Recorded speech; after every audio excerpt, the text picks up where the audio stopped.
This is Power Hour with Gabriella Power. Hello and welcome to Power Hour. I'm Gabriella Power. Thank you for joining us. Coming up on the show, two alleged ISIS-inspired terrorists who attempted to throw bombs at a New York City protest have been charged. And the media is covering up for these psychopaths, not only refusing to report the facts and the critical details, but you'll never guess who the media is trying to blame for alleged ISIS-inspired bomb threats. Who could it be? Could it be Trump supporters? I mean, wouldn't that be a shock? Just look at this. If you're watching CBS, you might assume that at least one of these men who allegedly threw a homemade bomb might have been the person that was wearing a Trump hat.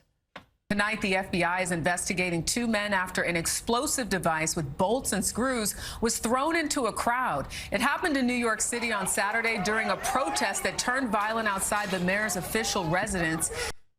See what I mean? They start describing homemade explosives being thrown into a crowd and at the very same time showing you an image of a Trump supporter. I mean, why is trust in the media at a record low in the United States again? Why is that? But on a serious note, we have alleged ISIS-inspired terrorism in New York City.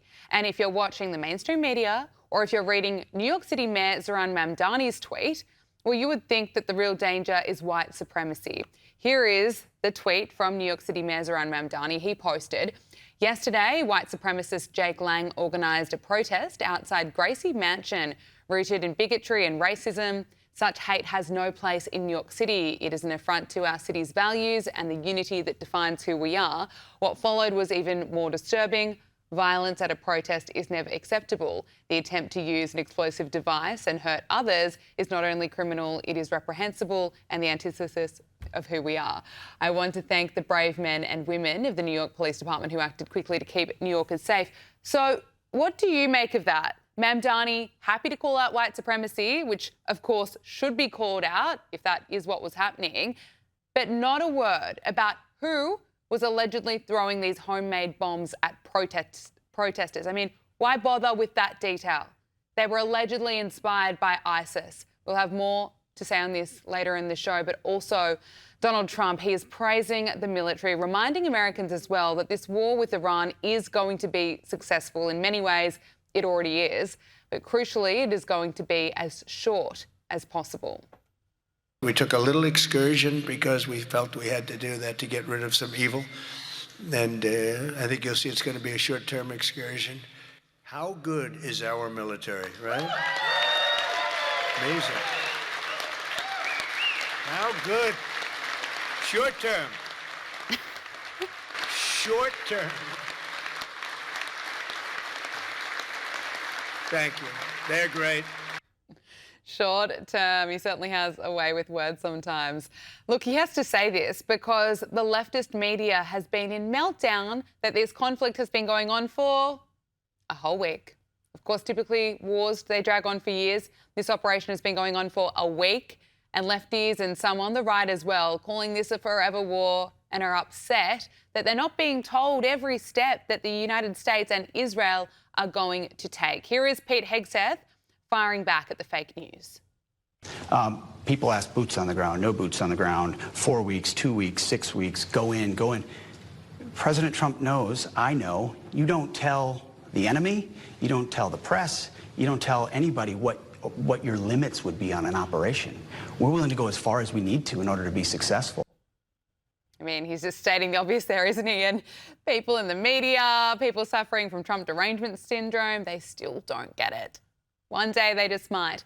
But also massive news here in Australia. Some of the incredibly brave Iranian footballers who defiantly refused to sing the national anthem before their opening Women's Asian Cup match against South Korea, they have been granted asylum here in Australia over serious concerns that they would be targeted by this regime on their return after being labelled traitors on state TV, as well as calls for them to be, quote, dealt with more severely, end quote.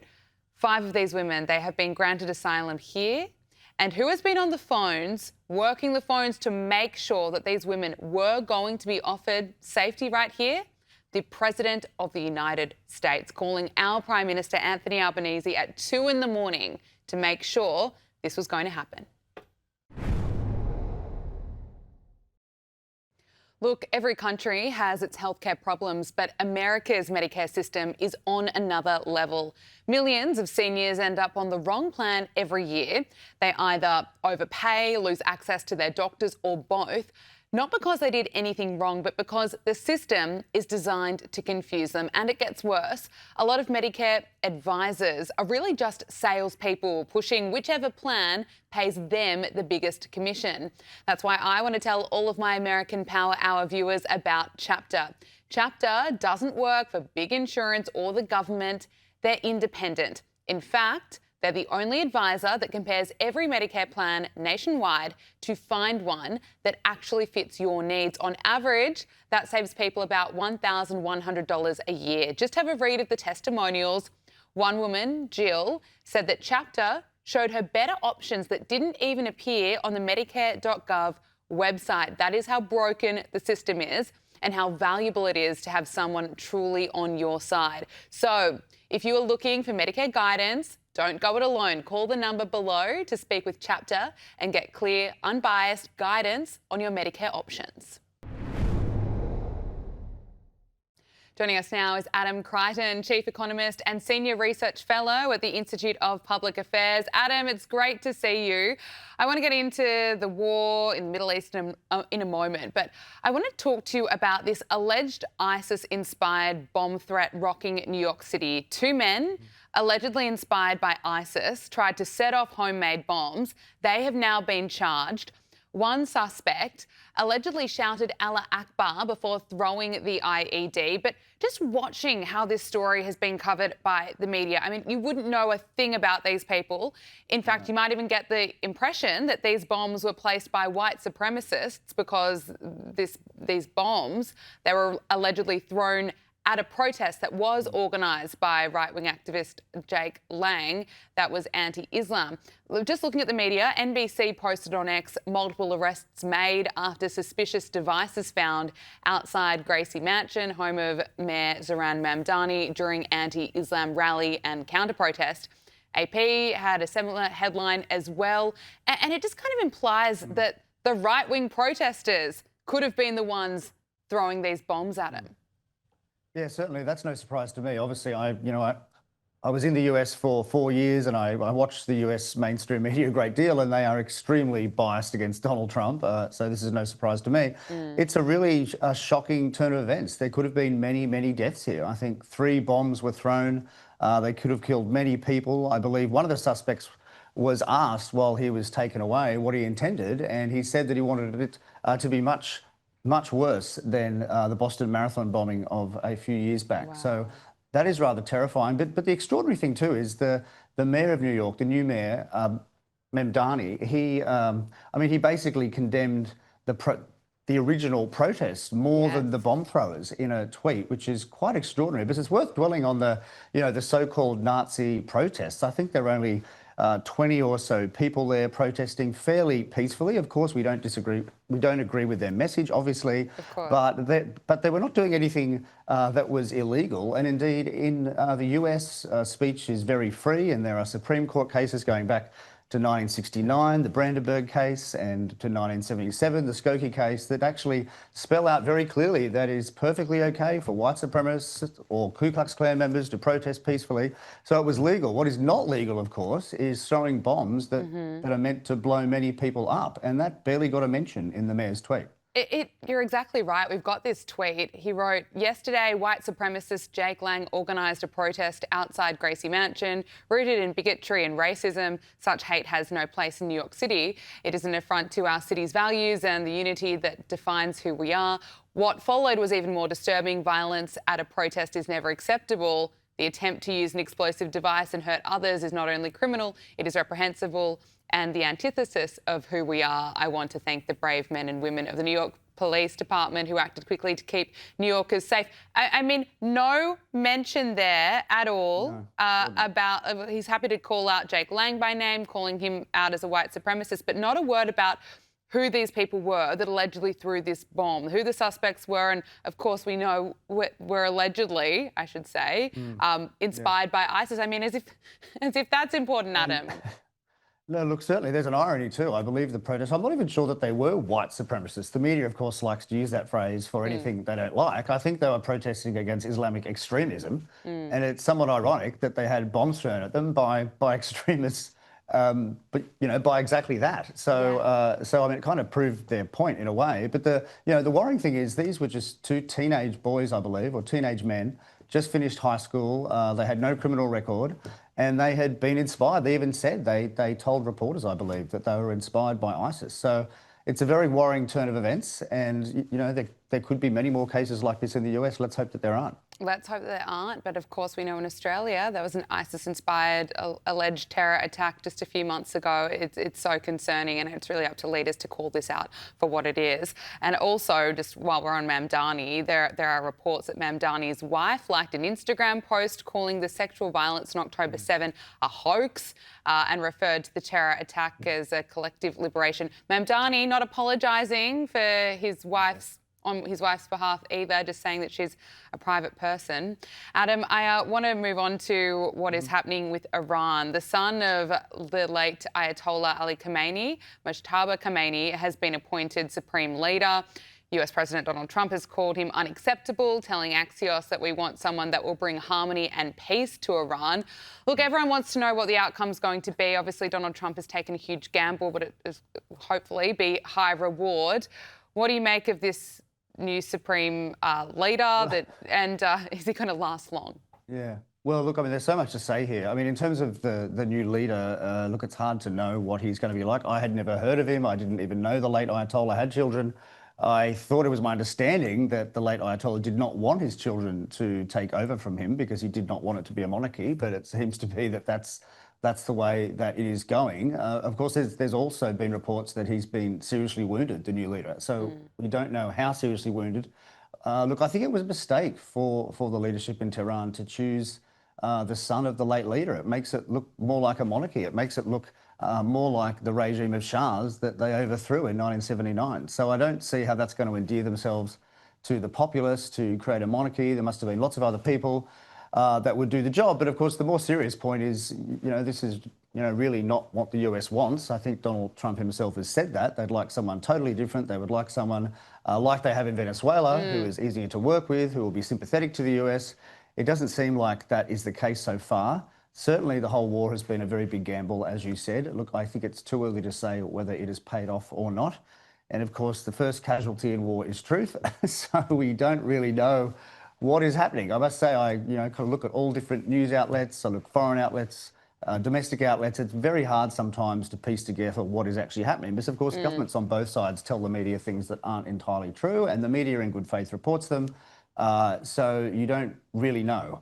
But we do know that the oil price has gone through the roof. That's a fact for sure.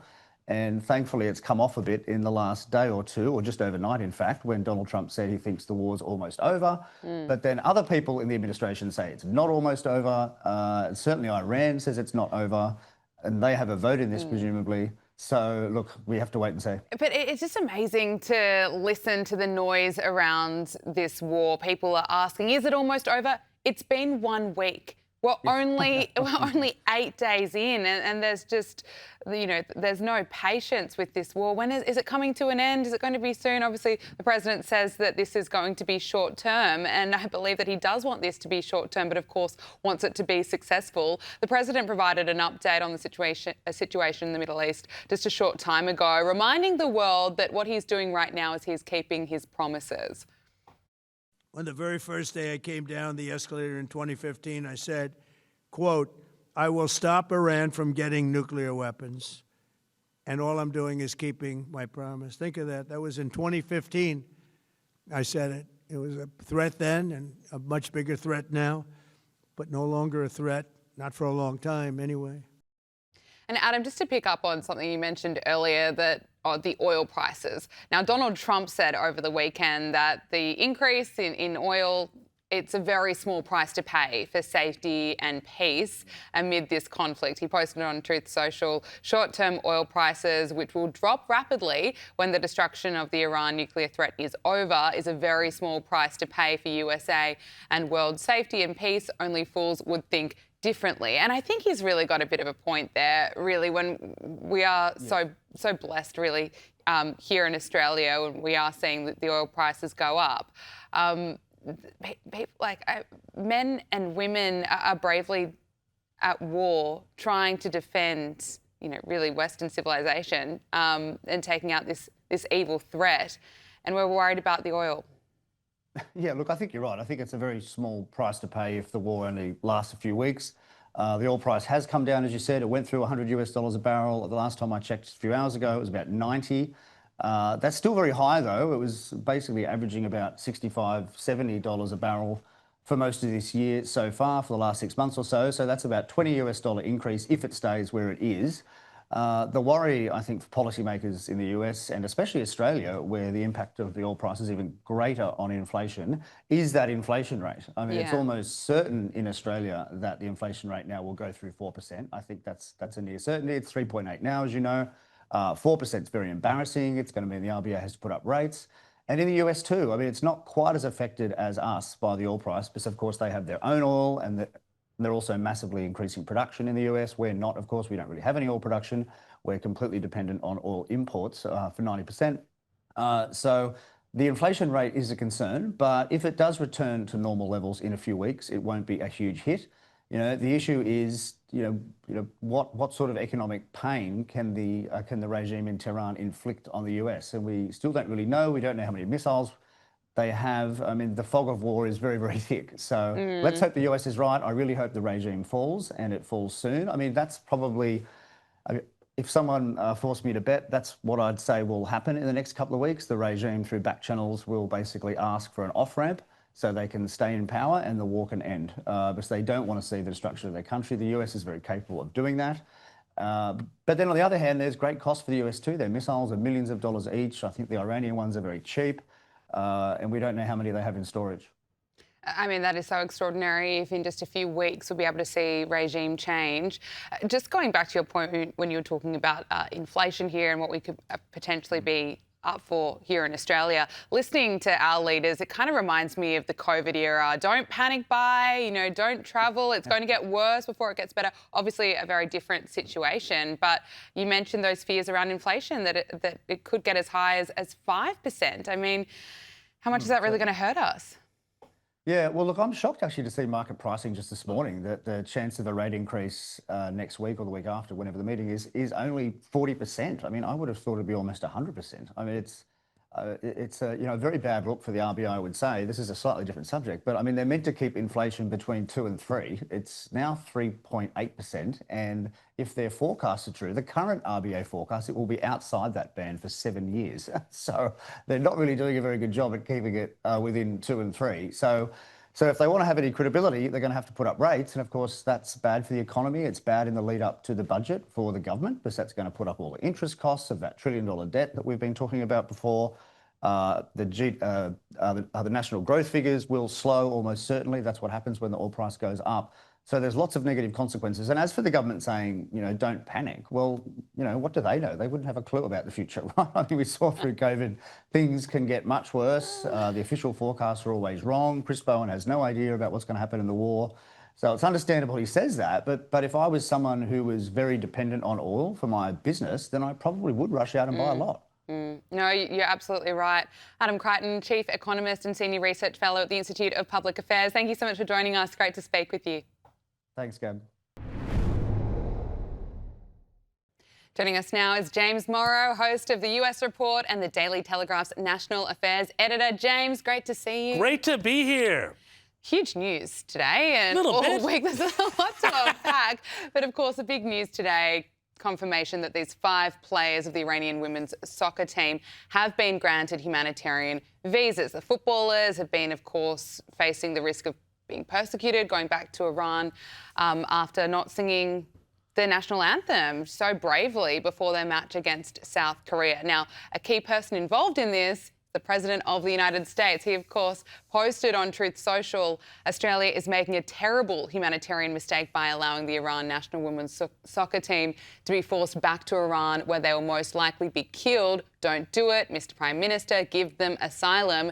The US will take them if you won't. Thank you for your attention to this matter. And then he gets on the phone to Anthony Albanese. And what do you know, a few hours later, we get an outcome, James? Well, yeah, you know, it's sort of like the thing about Anthony Albanese is he's sort of like what Winston Churchill said about the Americans. He can be counted on to do the right thing after all other options have been exhausted. Now, this is the thing. I mean, Albo didn't really seem to want to get too involved with this. Tony Burke certainly didn't want to get involved in this, and he's been dragged into this. And I mean, he looked almost like he was kind of doing a hostage photo when he was there, sort of smiling with the Iranian women, because you know that this is going to cause some other troubles with him and some of his other constituencies that might, shall we say, be a little bit more pro-Iranian, and we've seen some of that coming out in the last week or so. Look, this is great news. It's an amazing story. To me, it reminds me so much of the Petrov affair in 1947, when a pair of Soviet diplomats, actually they were KGB spies,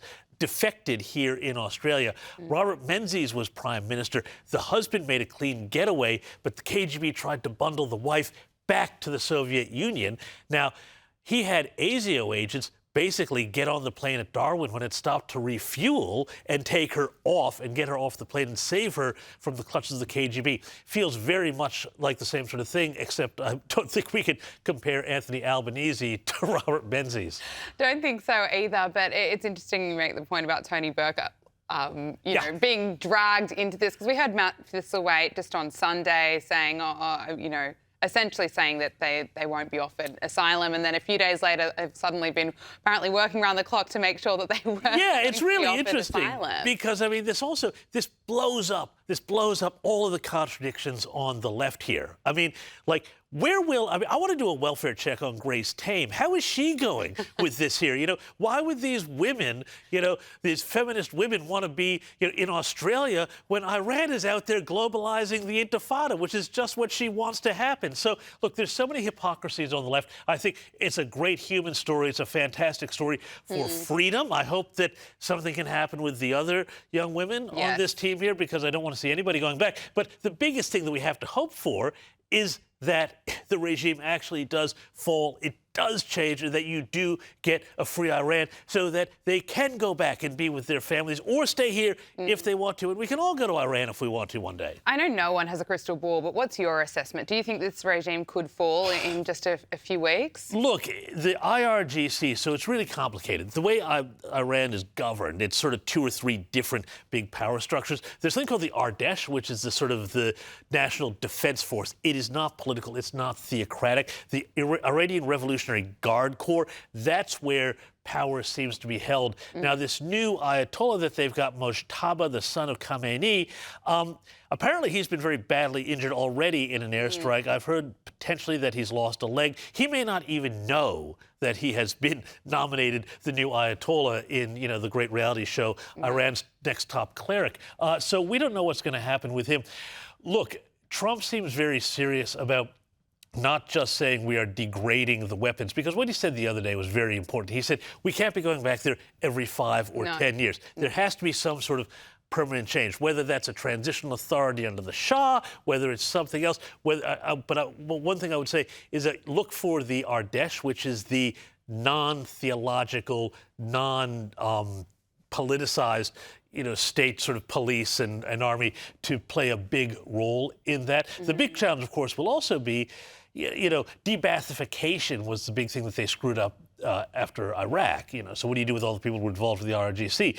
You know, you need to have some sort of program. Again, you go back to history, and I know I always go back to history, but it's important. Like, you know, do what they did with the denazification program in Germany. How do you make sure that the people who were involved with the really bad stuff don't get in power, but the people who are there who are involved with just keeping the country running do have a role, and that's a really critical thing.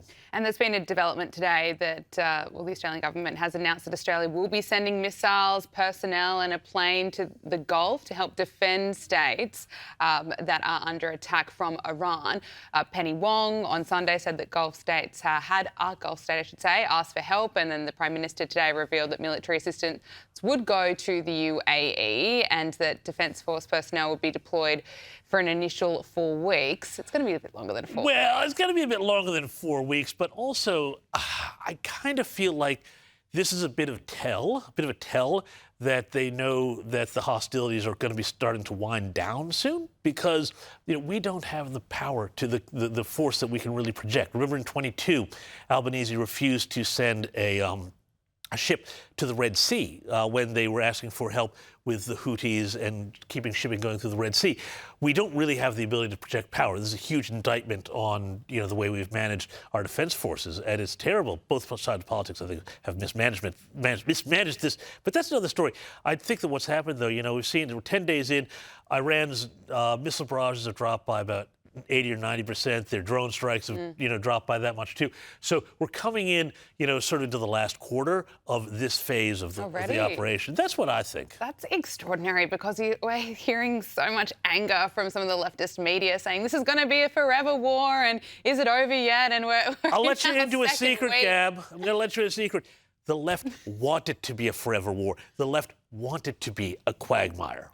Well, you know what? Leftist media, I'm going to we'll take a whack at Hollywood elites, including Ben Stiller, in a moment. But first, while we're talking about the leftist media, what do you make of the leftist media's coverage of this bomb threat, or alleged bomb threat, in New York City, of these 2 ISIS-inspired terrorists, allegedly, throwing bombs at protests? And if you were watching the coverage, you'd think that they were white supremacists, James. Well, this is the thing. You can see the way that they manipulate the coverage. So to set the story up, on the Upper East Side of Manhattan, very near where I grew up, by the way, so I take this very personally, Gracie Mansion, which is the mayor's official residence, there was a group of anti-Islam protesters, and they were basically saying, Islam doesn't belong in America, and Islam is a violent religion. So then there was a bunch of counter-protesters, and there's this amazing scene where, this very liberal white New Yorker is saying, everybody is welcome here, and just as he does it, this guy jumps onto his shoulder and allegedly flings this bomb that had explosives and allegedly all sorts of shrapnel. It would have been a complete disaster if it gone off, like a real sort of, anti-people kind of, to spread, shrapnel everywhere and to injure and maim and kill as many people as possible. And allegedly, this was one of 2 people who had done this because they'd self-radicalized. They were Turkish Muslims, I think, from their parents had immigrated from there. They lived, though, this is really interesting, in a place called Bucks County, Pennsylvania. So it's outside New York City. Very, very well-off area. I've seen pictures of their house that they grew up in, and where's I think we're still living. This would be the equivalent in Sydney if, like, somebody from, Barrel self-radicalized and came from the Southern Highlands, or somebody from the Mornington Peninsula in Melbourne self-radicalized and then, came into Melbourne or into Sydney and did something. So, but we've seen this trend too before also, where upper middle class kids are very often the ones who do these sorts of things. The May 5th bombers on those London buses in, 10 years ago, however long that was, they were all upper middle class kids of migrants. The 9/11 hijackers, they were all from upper middle class families. This idea that this sort of terrorism is, or alleged terrorism, is perpetrated by, the wretched of the earth is actually completely not true. It is an upper middle class cosplay fantasy that gets out of control and people get killed. And then you read about it, or you watch, the mainstream media, and you don't really get the details, the crucial details. Well, you don't. And this is the whole thing, because it's like we keep hearing it, it's become this line. Albanese says it. Mayor Mamdani, when he spoke about it, the first thing he did was condemn Islamophobia. I'm like, are you hearing yourself here? And the narrative has to always be the greatest threat is white supremacy. Now, I'm not saying white supremacy is good, but I'm just saying, look at the scoreboard. Exactly. I mean, in Mamdani's tweet, he called out white supremacy, but didn't call out radical Islam or, what's potentially, allegedly behind this threat. Look, let's move on to Ben Stiller, because just back on, this historic operation that's going on in Iran, Donald Trump keeping his promise, really making sure Iran does not have a nuclear threat. Ben Stiller is complaining about the White House social media post. He wrote, "Hey, White House, please remove the Tropic Thunder clip. We never gave you permission and have no interest in being part of your propaganda machine. War is not a movie." Let's just play the clip that he's upset about. Wake up, Daddy's home. Welcome home, son. Strength and honor. Strength and honor. What will you do without freedom? Maverick sent out.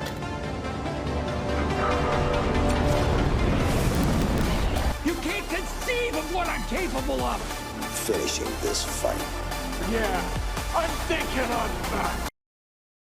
I mean, brave men and women are right now fighting a war in Iran, and Ben Stiller is upset. He's making it all about him. He's making it all about him. And, the thing is, they're furious at Hollywood, because Hollywood is furious because, Trump is using their product, and the White House social media team is so good because they can pull all these pop culture sorts of things, cut them together into these very intense videos, so Braveheart, all these sorts of things to tell their story. It's a very new form of storytelling that they do really, really well. I mean, I guess the only thing I could say is, never go full Ben Stiller. Okay, let's talk about Keir Starmer. I don't know who's worse, Ben Stiller or Keir Starmer? Keir Starmer, is worse because allegedly he's the man in charge of Great Britain. I'm actually not so sure about that, but anyway, allegedly, he's the man at the top of the tree there under the king. But the thing about Keir Starmer here, he has presided over the greatest national humiliation of Britain I think we have seen literally since probably 1066.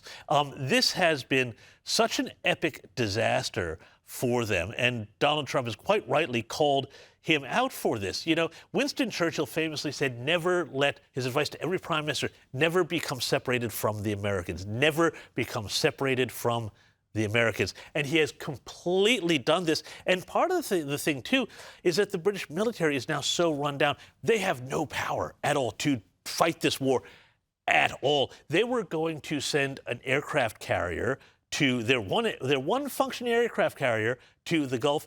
But this is how humiliating and embarrassing it became for them. They couldn't do it because they were going to need French ships to escort them. If you think about the English requiring the help of the French Navy, the English used to rule the seas. The English and the British Empire, the key thing that they did was they maintained control of all of these choke points, like the Straits of Hormuz, everywhere else, around the Horn of Africa, everywhere else, so that free commerce could flow. And they gave that up step by step. Starmer is destroying the UK in ways I never thought possible. And frankly, it's very hard to see how they recover from the national beating that they have taken. And it's all self-imposed. It's all self-imposed. Mm-hmm. And Donald Trump saying, labelling Britain now our once great ally, says so much, doesn't it? Yeah, I mean, it was a great ally, and it was a great ally for decades, and even weathered things in the 20th century like the Suez Crisis, But now it's just that special relationship. It's over, and it is Britain's doing. It is not Trump's doing. It is Britain's failure to maintain its end of the bargain. I completely agree with you, James Morrow. Thank you so much for coming in. Appreciate it. Thanks so much. Joining us now is skynews.com.au columnist Louise Roberts. Louise, great to see you. Good to see you, Gabriella. Let's get a bit of a royal update. And the King is due to visit the United States next month to commemorate 250 years since the country's independence. And Liberal Democrats are calling on Sir Keir Starmer to cancel the King's US state visit because of the conflict in Iran. What do you make of this? Well, it's connecting two things that should not be connected. I mean, the monarchy and the palace are above politics, and it's not as though Keir Starmer and Donald Trump have never had some sort of argument before. But for this guy, Ed Davey, the Liberal Democrat leader, to sort of weaponise that against the King is absolutely appalling. I mean, they stay above party politics, and we know that King Charles has a great relationship with the president, for example, President Trump, because he's met with him before. They're very fond of each other. Donald Trump has spoken out in favour of the King before, despite what obviously Harry and Meghan have done before, you know, attacking the president, in particular Meghan, really sort of weaponising that too. So I think it's ridiculous to pull Charles into this argument. It's not even a... It's performative politics. It's performative, and it's just a bit of Trump derangement syndrome, Absolutely. I would suspect. Yes, with the definitely we that. see way too much Definitely of. that. Let's talk about Harry and Meghan, because, look, I saw the news and I thought Australians have really had a tough year already. We've got enough going Without on, this happening, and now we've got Harry and Meghan coming to visit us. Thank you for that. The statement says that Harry and Meghan will be visiting Australia in mid-April to take part in a number of private business and philanthropic engagements. Louise, I don't know how many people are going to be, you know, cheering about this, but what can you tell us? Well, yes, they're meant to be here mid-April. That was Bronte Coy's story. Of course, our colleague at news.com broke that on the weekend. So the feeling is that Harry will come here and do some Invictus-style arrangements or meetings, veterans and defence. Meghan, of course, will do some media appearances, perhaps, maybe some podcast things. There's been some reference to Jackie O's Besties podcast or group. She may be involved with that.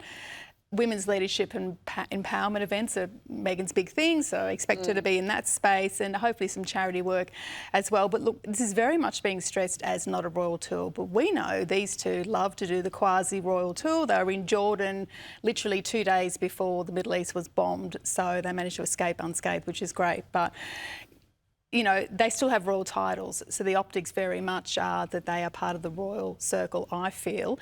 But it's very important for us in Australia because we're part of the Commonwealth and Charles is our head of state. So if they are sort of thinking of a quasi-royal tour, I mean, they won't get the motorcade, or they will get the motorcades, but there may be some crowds turning up, but it won't be the same as 2018 when they were fated, and let's face it, everyone, including us, was probably in love with them back then when they were newlyweds. But I think this trip now, it won't fly under the radar because they're far too controversial and at times toxic as well. So, look, are they celebrity advocates or are they unofficial royal envoys? I'm leaning more towards the latter.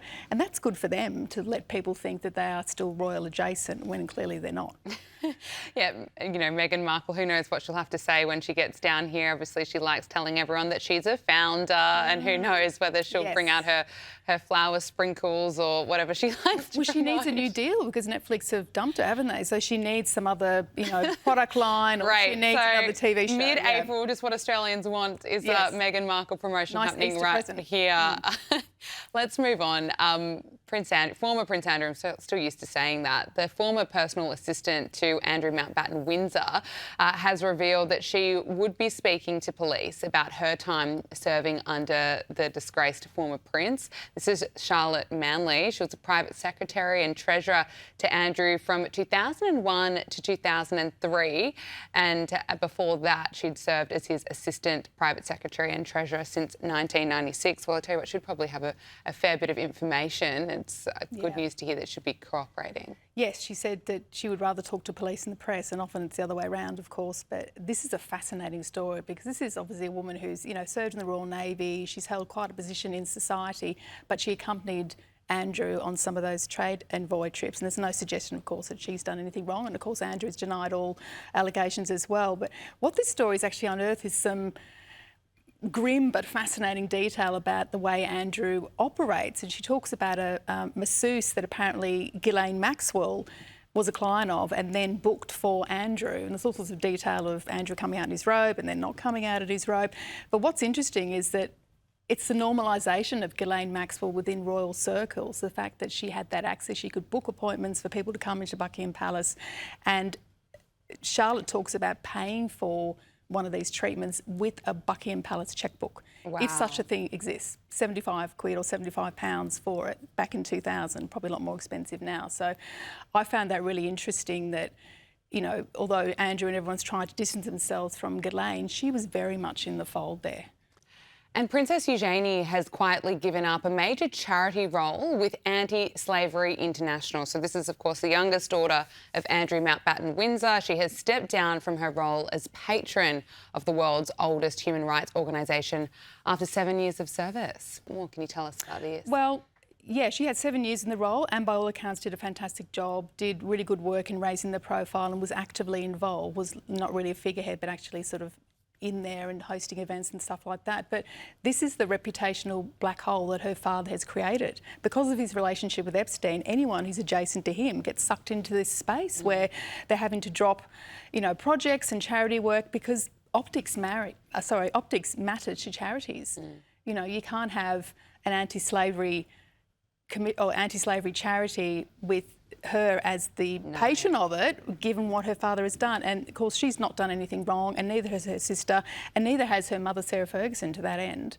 And of course, he's denied all allegations. But it's unfortunate for her, and I think it's just the beginning of this wider clean-up operation by charities. I think we'll find more of this happening for Beatrice as well, unless she sort of voluntarily withdraws, which is what Eugenie has done here. And it's a real shame because I'm sure this is a real passion project for her, but it's untenable in the current environment. I suspect you're right. Let's talk about Fergie because she's been snubbed of a $1.5 million book deal in America, as no one is remotely interested, apparently, in doing this deal. So the former Duchess of York shared the idea of a tell-all memoir with a major US publishing house for a deal in the region of between $1.5 to $2 million, according to sources, you know, in Hollywood.